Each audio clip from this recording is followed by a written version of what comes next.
Hey guys, and welcome back to the channel. This is Hannah from the Instagram My Skincare Regime, where I post about skincare products I'm currently using. I also have a blog where I write in-depth skincare reviews, for which the link will be down below. In this video, I'll be swatching and reviewing Sunblocks. These are EU-regulated sunblocks and are all rated at SPF 50. To clarify, UVA protects you from the sun's aging rays and UVB protects you from the sun's burning rays, so you want a good protection from both. Also, all of these SPFs are organic or chemical SPFs, except for the Skinceuticals, so none of these should give darker skin types a white cast. Also, if you would like to support both the channel, Instagram and blog, then please consider becoming a patron today. There are different tiers with different benefits, such as voting for product reviews and YouTube topics, as well as exclusive content and sneak peek access. Now let's get on with the video. First up is the Skinceuticals Advanced Brightening UV Defense SPF 50. This sunblock is aimed mostly towards lighter skin tones and dry skins, as this is moisturizing. The filters are listed on the screen now. This is a lightweight sunblock that works not only to protect the skin from the sun, but even out and brighten the skin tone. And that's due to both physical and active ingredients. For instance, this contains tranexamic acid and niacinamide, which both help to even and brighten the skin's tone, as well as reduce pigmentation caused from sun damage. This also contains mica, which is usually paired with titanium dioxide, which together bring a reflective, brightening glow to the skin. However, titanium dioxide and Tinosorb M will give darker skin tones a white cast. This is fragrance and essential oil free, so it simply smells of an SPF and has a non-offensive scent. In terms of the texture, this is creamy and moisturizing. It's fine spreading along the skin and doesn't feel sticky or tacky. This isn't oil controlling, so I wouldn't recommend it to oily skin types. This also layers fine and doesn't seem to ball up. In terms of the finish, this doesn't feel uncomfortable or sticky, but it of course has that moisturizing finish and does have a brightening or toning up effect on the skin. I am olive toned and I definitely have a white cast when I'm wearing this. However, my sister, who is lighter than me, has been using this, and every time she wears it, she's been complimented by how nice her skin looks. That's why I think those with a lighter skin tone may enjoy the brightening effects of this SPF.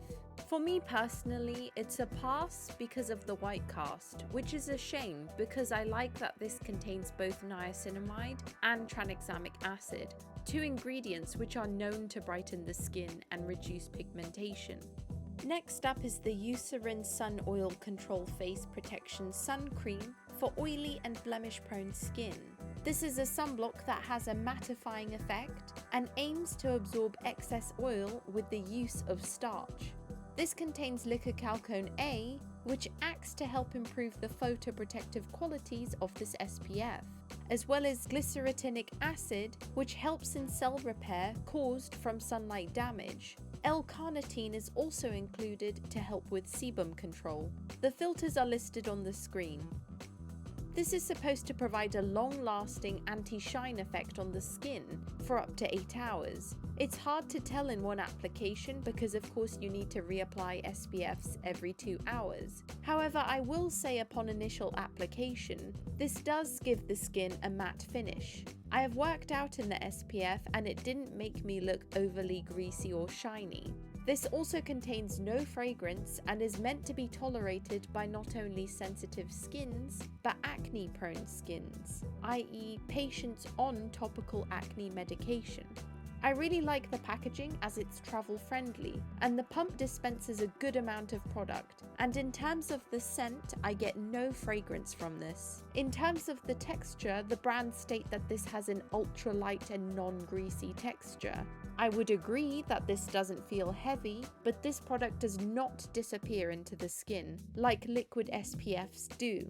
This does sit on top of the skin, but it doesn't feel greasy and also doesn't feel sticky or tacky.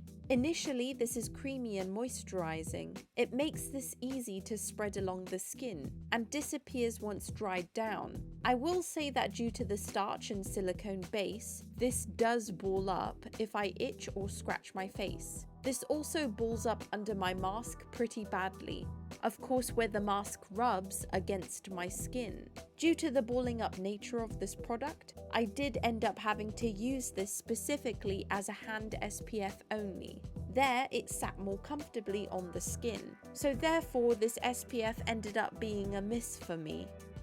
Next up is the Garnier Ombre Solaire Sensitive Face Sun Cream Mist. This comes in a metal can with a cap. This is a mist that I use to apply over makeup when reapplying SPF. The filters are listed on the screen now. This is described as an ultralight mist that is non-greasy and hydrating. I would agree with both those statements. This contains hyaluronic acid to help hydrate the skin, as well as other humectants and moisturizers. Also, this doesn't sting the eyes, even when I spray this over the face. This is a hit for me. I honestly enjoy using this and will repurchase. In terms of the texture, this is lightweight. Hopefully you can see the way this mist is dispensed. It's quite potent but doesn't attack the skin. It spreads lightly across the skin and it leaves no white cast on the skin, which is great. I absolutely would not use a mist as my sole base SPF. But a mist is great when it's difficult to reapply SPF throughout the day, especially over makeup. And I do believe that if you are going to use a mist, then it should be at the highest protection, which is SPF 50, to ensure high protection even if the layer is thinner than a cream or liquid SPF. This does contain fragrance and smells like a light cream to me. In terms of the finish, this doesn't feel too oily or greasy. It actually feels quite lightweight, but this definitely doesn't have a matte finish on the skin, but more of a hydrating one. So I think dehydrated and dry skins, as well as normal skin types, may prefer this over severely oily skins, but my combo skin can tolerate this finish. Next up is another silicone-based SPF. It's the SVR Sun Secure Blur. The filters are listed on the screen now. This is a mousse-like gel-textured sunblock that helps blur the skin and put it into soft focus, which SVR states makes it a great makeup base. The blurring effect is due to the heavy silicone texture and formula, as silicone helps cosmetically fill in fine lines and pores for an even look and makeup application, which is what blurring primers do. I will say, if one is using this as a makeup primer, then make sure to use a silicone-based foundation to prevent balling up underneath. As this is a silicone-heavy formula, it's great for oily skins as it provides a mattifying effect. This contains niacinamide, which is skin brightening and anti-acne, as well as carrot root extract, which is an antioxidant. This does contain fragrance which supposedly smells like apricot, but to me this smells like a mild cream. Detoxifane and carrot root extract are supposed to form an antioxidant pairing which helps to improve the photoprotection of this SPF. The texture of this is like a mousse. It leaves no white cast and feels very fluffy, smooth and light. It's not sticky. However, the airy mousse-like texture takes some time to get used to, as it's almost greasy and almost oily, and yet isn't. But it does have a matte finish. As you can see, this provides no white cast. This sits on the skin lightly and spreads easily. When working out, this didn't make me look extra oily or greasy. However, as you can see from the pictures I took after taking my mask off, this definitely balls up. My sister was the one who noticed how weird my face looked. My mask rubbed this SPF into little balls. So be careful if you're wearing this thinking it'll look nice once you take your mask off. I've also tried two other SPFs from SVR, the Anti-Redness Rosacea SPF 50 Plus Cream and the Sepia Clear Daily SPF, aimed at oily, acne-prone skins. And both have balled up under my mask. The Sebia Daily SPF has definitely been the worst, as I couldn't even put makeup on top without it balling up. So all SVR sunblocks I've tried so far have all really balled up under my mask and don't seem to layer that well on top of skincare and on top of makeup. So for all three, I'll be using them as SPF hand creams, as all of them are SPF 50, which I much prefer. I wanted to briefly discuss another SPF I recently tried, the Larocheposay Anthelios Age Correct SPF 50 Plus Sun Cream, which I've swatched on my TikTok. This is a moisturizing creamy SPF with no white cast and contains niacinamide to help brighten the skin. It does contain fragrance and also silicone and starch, so I also have to be careful with this balling up. It does rub around the neck collar particularly, so be careful when wearing. Also, I would not recommend this SPF to sensitive skins, as even for me, this stings or irritates around the nose and upper lip area, which is very uncomfortable. I would not repurchase. Next up is the Larocheposay Anthelios Invisible Fluid. This is formulated to limit eye stinging, and I would agree, as this doesn't sting the eyes for me. This is an SPF aimed at all skin types, as this is lightweight and non-greasy. However, this doesn't have a matte finish, so be wary if you have very oily skin. The filters are listed on the screen now. This contains glycerin and a few emollients, which are moisturizing and make the skin feel smooth. What's interesting and unique about this product is that inside there's a ball, so when you shake the bottle, you hear the ball rattle around, to ensure the product is evenly mixed and smooth. So when applying, you get a nice smooth texture. As you can see, this is a fluid. The texture is smooth. It's not grainy or gritty. When rubbing on the skin, as you can see, it spreads very far. This is also layerable and doesn't ball or pill up. I think it provides some moisture to the skin without feeling too drying. This also doesn't leave the skin too shiny or greasy, but I wouldn't say that it's a mattifying effect. And I also would say that this doesn't provide any oil control. This does contain fragrance and has that signature Laroche-Posay scent. I think this SPF suits normal to dry skins. I think combination skins can get away with it, but there's not much oil control with this SPF. However, the texture is very lightweight. This is probably my favorite textured sunblock from the lot. It feels very smooth and moisturizing on the skin without feeling oily, greasy or heavy. I can layer this on top of skincare and under makeup just fine. I do wish it was more mattifying, like the Missha Aqua Sun Gel. However, this is a great alternative or dupe, and in particular, a dupe of this product is the Garnier Ombre Solaire Super UV Anti-Dark Spots and Anti-Pollution Face Fluid. The filters are listed on the screen now. This is fragrance and essential oil free. What's great is that this SPF is cruelty free and is meant to not sting the eyes.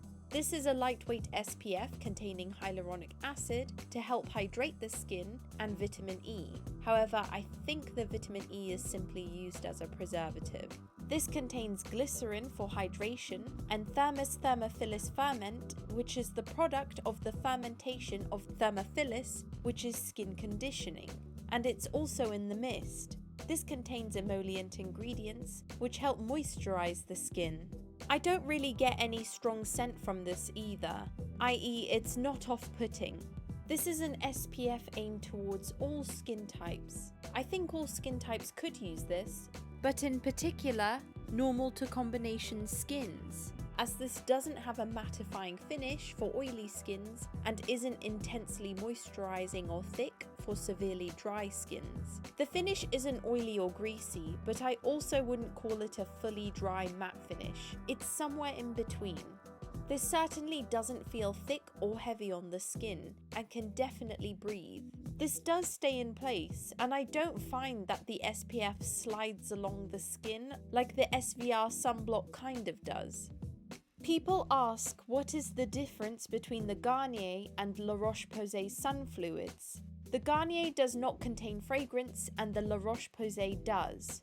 The Garnier also contains hyaluronic acid for extra hydration, and the Larocheposay doesn't. But I will say that both products feel hydrating and moisturizing, as they both contain humectants and emollients. Neither product stings my eyes and of course provide no white cast. In terms of the packaging, both have the same similar nozzle and screw top lid, but the main slight difference between these products are the textures. Personally, I find that the Laroche-Posay fluid feels smoother and more comfortable to apply and rub into the skin, whereas the Garnier is a bit more scratchy or gritty on the skin. It's less smooth and elegant to apply and rub in.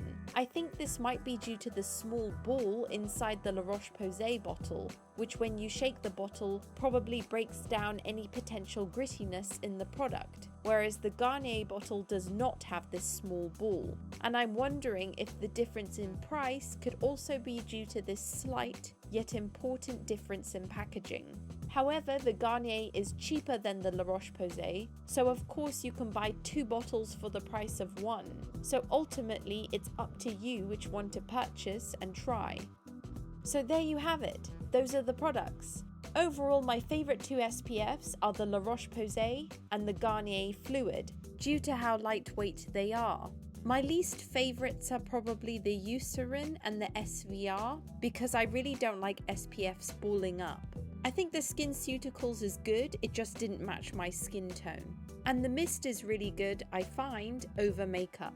And that's it for this video. If you enjoyed it, then please give it a big old thumbs up and subscribe today for future content. I'll see you in the next one. Bye!